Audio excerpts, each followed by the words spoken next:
सुहा पूरी रात बेचैन रही। करण के नाम वाला गुलदस्ता उसके ज़हन से निकल ही नहीं रहा था। जितना वो खुद को समझाने की कोशिश करती, इतना ही उसके दिल में शक के साए गहरे होते जाते। दूसरी तरफ जावीर भी शदीद परेशान था। वो समझ नहीं पा रहा था कि आखिर कौन है जो बार बार उन दोनों के दरमियान गलत फहमियां पैदा कर रहा है और उनके मजबूत रिश्ते को कमजोर करने की कोशिश कर रहा है। अगली सुबह जावीर ने फैसला किया कि अब खामोश रहने के बजाय सुहा से खुलकर बात करना जरूरी है। वो कमरे में आया तो देखा कि सुहा खिड़की के करीब खड़ी किसी गहरी सोच में गुम थी। जावीर आहिस्ता आहिस्ता उसके करीब गया और नर्म लहजे में बोला, सुहा, अगर तुम मुझ पर यकीन नहीं करोगी तो हमारा रिश्ता कैसे आगे बढ़ेगा? मैंने आज तक तुमसे कोई बात नहीं छुपाई। जावीर की बात सुनकर सुहा की आंखें नम हो गईं। उसने भारी आवाज में जवाब दिया, मैं तुम पर यकीन करना चाहती हूं जावीर, लेकिन करण का नाम बार बार हमारी जिंदगी में क्यों आ जाता है? हर बार कोई ना कोई ऐसी बात सामने आ जाती है जो मुझे उलझा देती है। जावीर ने उसके आंसू पूंछे और उसे यकीन दिलाया कि वो इस मामले की तह तक जरूर पहुंचेगा। वो जानना चाहता था कि आखिर कौन उनकी खुशियों का दुश्मन बना हुआ है। दूसरी तरफ जुर्गा अपनी चाल कामयाब होती देखकर बेहद खुश थी। उसने फौरन करण से राबिता किया और उसे बताया कि सोहा और जावीर के दरमियान झगड़ा हो चुका है। ये खबर सुनकर करण के चेहरे पर एक मानी खीज मुस्कुराहट फैल गई। करण ने पुरातमाद लहजे में कहा, अगर इन दोनों के दरमियान एतमाद खत्म हो गया तो फिर उन्हें एक दूसरे से अलग होने में ज्यादा वक्त नहीं लगेगा। उसके बाद दोनों ने मिलकर एक नई साजिश तैयार की। उस बार उनका मंसूबा पहले से कहीं ज्यादा खतरनाक था। वो जानते थे कि अगर ये चाल कामयाब हो गई तो सोहा और जावेर के रिश्ते में ऐसी दुराड़ पड़ेगी जिसे भरना आसान नहीं होगा। चंद दिन बाद सोहा जकिया बेगम के घर गई तो वहां एक अनजान औरत उसका इंतजार कर रही थी।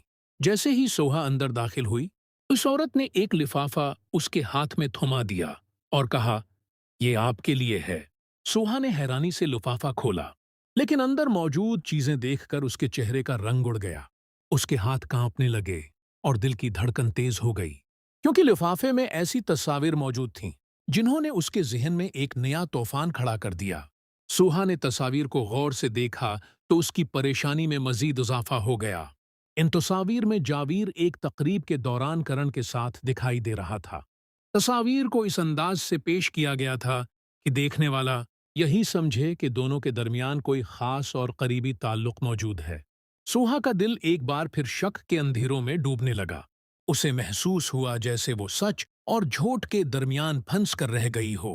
लेकिन उसे ये मालूम नहीं था कि ये तस्वीर दरअसल बहुत पुरानी थीं और जुर्गा ने जानबूझकर उन्हें एक नए वाकये की शक्ल देकर उस तक पहुंचाया था ताकि उसके दिल में दोबारा बदगुमानी पैदा हो जाए।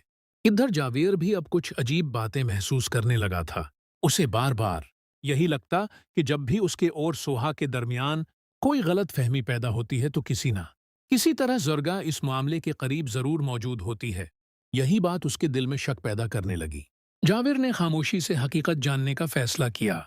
उसने किसी को कुछ बताए बगैर अपनी तहकीक शुरू कर दी। वो हर वाकये को जोड़ने लगा, हर बात को याद करने लगा और हर इस शख्स पर नजर रखने लगा जो उनकी जिंदगी में मसाइल पैदा कर रहा था। एक शाम जावीर घर के एक हिस्से से गुजर रहा था कि अचानक उसे जुर्गा की आवाज सुनाई दी। वो फोन पर किसी से बात कर रही थी। जावीर बेअख्तियार रख गया क्योंकि जुर्गा की बातों का अंदाज गैर मामूली था। जुर्गा कह रही थी, फिक्र मत करो, सब कुछ हमारे मंसूबे के मुताबिक हो रहा है। सुहा अब दोबारा जावीर पर शक करने लगी है। अगर यही सूरत हाल रही तो जल्द ही उन दोनों के दरमियान दूरियां बढ़ जाएंगी। ये अल्फाज सुनकर जावीर चौंक उठा।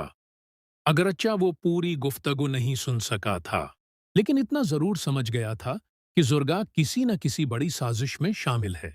अब जावेर के जहन में एक ही सवाल गर्दिश कर रहा था, क्या वाकई जुर्गा ही वो शख्स है जो शुरू से उनके रिश्ते को तबाह करने की कोशिश कर रही है? और अगर ऐसा है तो इसके पीछे असल मकसद क्या है?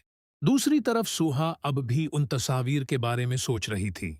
उसके दिल में बेशुमार सवालात थे और हर सवाल उसके एतमाद को मजीद कमजोर कर रहा था।